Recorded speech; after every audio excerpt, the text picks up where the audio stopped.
Assalamualaikum warahmatullahi wabarakatuh. Apa kabar teman-teman semua? Semoga semuanya dalam keadaan sehat. Dan di video kali ini saya akan berbagi tentang pengalaman. Dan kebetulan juga ini ada yang komen di salah satu video saya. Dia pernah nonton cerita horor saya waktu di channelnya Bang Badruk Ketro kan. Nah, jadi dia komen dan dia tertarik dengan cerita yang waktu mata saya mau buta gitu. Jadi dulu tahun 2010 kalau nggak salah. Tahun 2010 waktu saya menjalani hukum pidana di salah satu lembaga pemasyarakatan di daerah Cirebon. Itu saya pernah mengalami, ya mungkin kalau secara medis itu non medis ya, karena tiba-tiba gitu modelnya nggak ada riwayat penyakit yang menjalur ke situ gitu. Kalau misalkan kita sakit mata kan pasti ada penyebabnya, entah karena benturan atau mungkin karena melihat cahaya laser atau kelilipan atau masuk benda kotor ke mata kita kan yang mengakibatkan mata kita menjadi sakit. Ini nggak ada sama sekali. Nah, jadi sebelum saya membalas pertanyaan dari Mas yang udah komen itu, kalau nggak salah Mas Anto gitu nama di channelnya kan.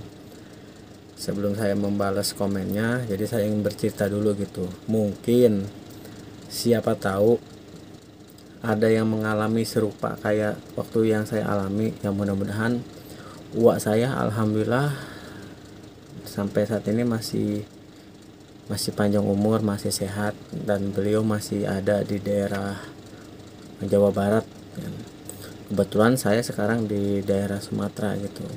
Jadi cerita jelasnya begini.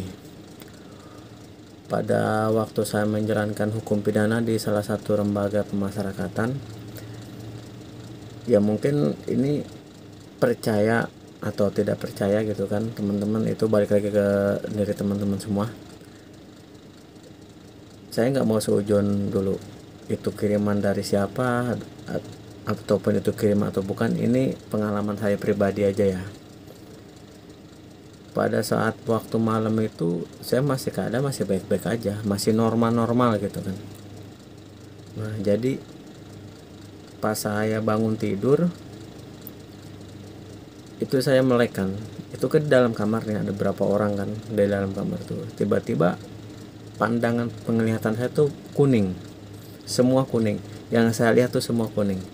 Bahkan lampu di kamar itu yang warna putih itu saya lihat warnanya kuning. Jadi saya tanya sama teman yang di samping saya kan, itu lampu warna apa? Saya memastikan warna putih. Kok mata saya kuning saya lihat. Jadi kayak gini kuningnya tuh. Kayak kita pakai kacamata kan. Kacamata ini si kacanya warnanya kuning. Pas kita pakai gitu. Jadi kita kelihatannya kuning semua gitu. Nah, itu yang saya alami.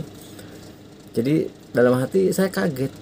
Kenapa gitu mata saya kenapa kan? Jadi saya lari ke kamar mandi dan saya cuci mata saya dengan air. Saya gosok-gosok dan masih tetap sama. Bahkan saya melihat keluar ke jendela itu kan udah kelihatan langit kan pagi hari. Itu kuning. Seperti saya kayak kita pakai kacamata gitu, itu kuning gitu. Nah, jadi saya ini panik.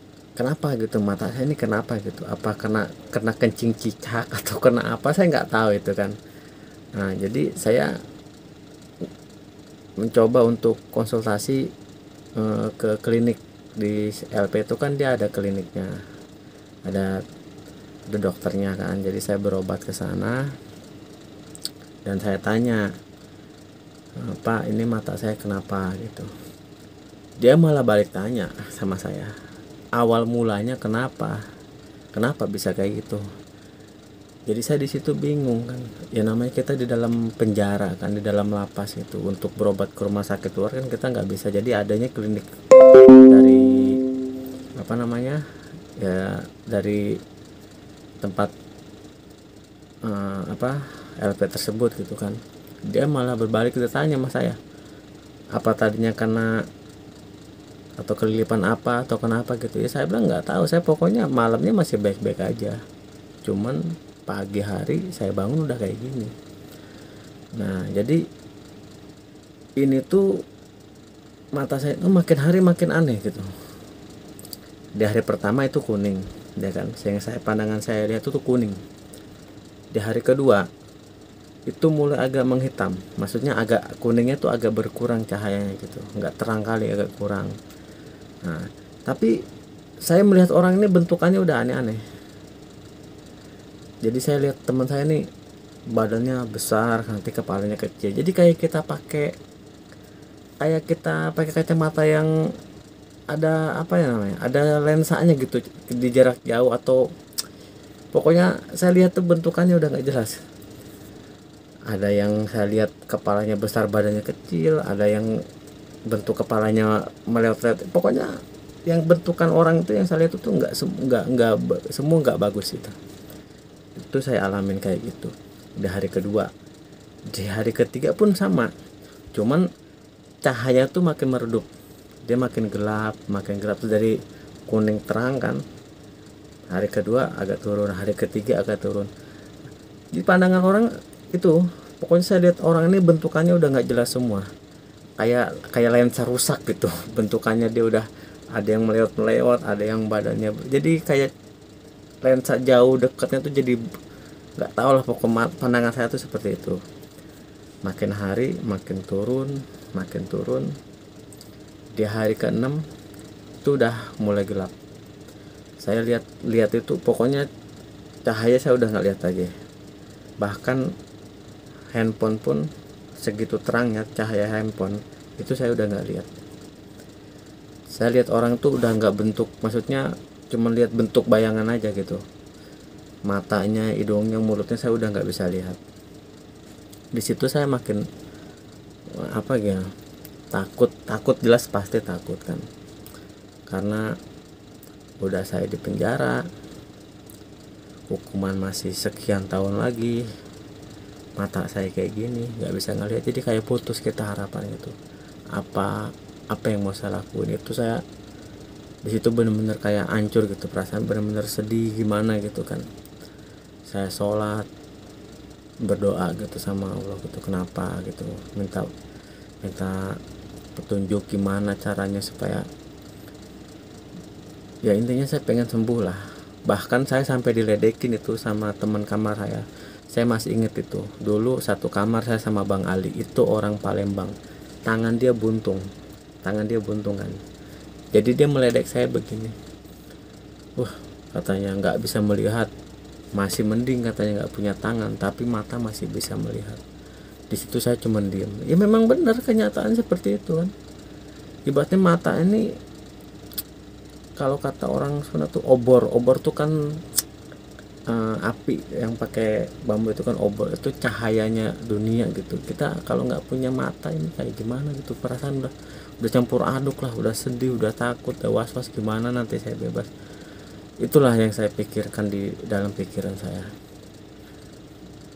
Itu di pas hari mau malam ke-7. Nah jadi saya udah berusaha beli obat ini, beli obat itu, dan akhirnya saya menelpon keluarga. Itu pun saya menelpon keluarga, saya cuma menghafalkan nomor sama nama gitu. Jadi saya minta sama teman satu kamar, tolong teleponkan orang tua saya yang dikasih nama ini, nomornya ujungnya sekian. Itu saya teleponkan orang tua saya. Jadi saya telepon dan saya bilang sama orang tua saya kalau mata saya tuh nggak bisa melihat gitu. Itu asli udah mulai udah bener-bener gelap gitu. Cuman nggak gelap kali, masih kayak gimana ya, kayak kita pakai kacamata cuman bener-bener hitam gitu. Kita cuma lihat tuh udah cahaya tuh udah salah udah nggak masuk sama sekali, cuman bentuk hitam bayangan gitu, kayak kita bener-bener diam di tempat gelap gitu, cahaya cuma masuk sedikit. Nah kayak gitu aja pokoknya. Itu saya telepon dan saya bilang sama orang tua saya kalau mata saya nggak bisa melihat. Dan di situ saya mau minta tolong sama orang tua saya untuk pergi ke rumah uak saya gitu kan.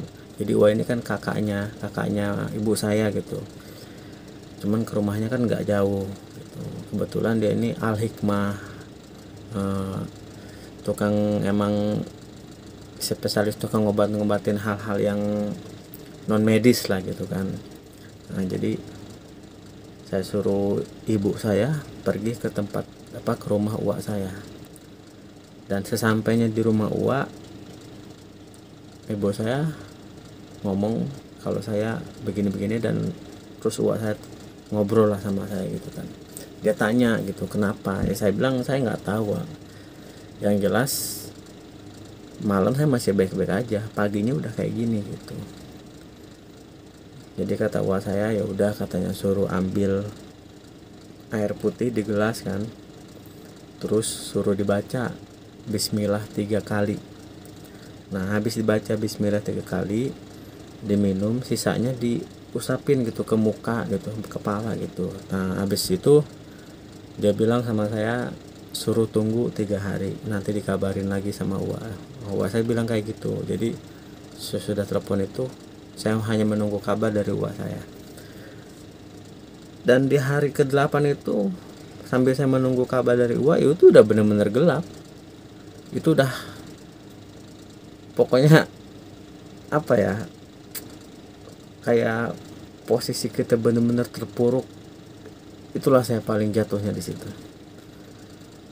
Ya bayangkanlah, udah kita di dalam penjara, kena penyakit kayak gitu, nggak bisa melihat. Di perasaan saya udah campur aduk, udah nggak tahu kayak gimana. Jadi udah kayak nggak ada artinya gitu hidup di mana gitu. Orang nggak, benar-benar nggak bisa melihat. Cuman saya berdoa lah, mungkin kan berdoa, baca-baca ya, sholat, ngewirid gitu kan, buat tenangin hati gitu, sambil menunggu kabar dari Uwa. Nah habis itu setelah 3 hari Uwa saya telepon, maaf ya teman-teman, ini kalau di LP itu kita bisa megang HP, tapi ya pinter-pinter kita lah, kalau kena raja ketangkap ya ada sanksinya gitu kan. Nah di saat Uwa saya telepon, dia bilang begini sama saya, simple gitu, nggak ngomongnya, cuman Ru, udah nggak apa-apa, nanti juga sembuh. Nah itu yang dia bilang. Wah saya cuma bilang kayak gitu, udah nggak apa-apa, nanti sembuh. Jadi ambil air lagi, baca Bismillah, diusapin, udah nggak apa-apa, nanti sembuh. Dan yang saya rasain ya alhamdulillah gitu, ada perubahan. Besoknya yang tadinya gelap itu mulai kayak ada cahaya mulai terang. Hari keduanya tambah terang, hari ketiga tambah terang, sampai hari ketujuh itu benar-benar terang, cuman kayak masih apa ya, belum terlalu jelas gitu. Jadi kayak kita kaca ada apa namanya tuh, sarang laba-laba gitu kan, pokoknya masih kayak apa namanya, di matanya masih kayak belum jelas lah pokoknya, tapi udah kelihatan gitu, udah kembali cahaya. Di situ saya bilang, oh mungkin ini kiriman orang atau yang nggak suka sama kita atau gimana gitu kan. Yang jelas itu yang saya alamin, dan alhamdulillah sampai sekarang mata saya normal dan saya bisa melihat seperti biasa lagi. Ya mungkin itu tetap Allah yang menyembuhkan kita, mungkin melalui dari Uwa saya gitu. Nah alhamdulillahnya kan, ini saya cuman sharing pengalaman aja. Bila Mas Anto ada masalah atau penyakit yang sama seperti yang saya rasain, yang saya alamin, mungkin nanti saya bisa kirim email ke email saya, nanti saya tautkan di deskripsi kan email saya. Jadi Mas Anto bisa kirim nomornya di email saya, nanti biar saya hubungin kalau mau kenal sama Uwa saya ataupun mau ngobrol, mau silaturahmi nggak apa-apa, mau bertanya-tanya nggak apa-apa, karena saya nggak ada, ibaratnya gimana ya, yang saya ceritain itu real pengalaman saya asli, dan saya nggak ada melebihkan atau mengurangi. Itu yang saya alami, dan alhamdulillah gitu. Percaya atau nggak percaya itu balik lagi ke diri kita masing-masing kan. Namanya hal-hal yang nggak masuk logika itu sulit untuk dipercaya gitu. Cuman kalau saya sendiri udah merasakan dan mengalaminya sendiri gitu kan. Jadi mau percaya atau tidak itu balik lagi ke diri masing-masing. Cuman siapa tahu ada teman-teman yang mengalami hal serupa seperti saya, mungkin dengan adanya video ini bisa menjawab atau membantu. Bisa hubungi saya di email yang saya nanti terapkan di deskripsi kan. Ya, semoga bisa bermanfaat. Jadi saya akhiri, assalamualaikum warahmatullahi wabarakatuh.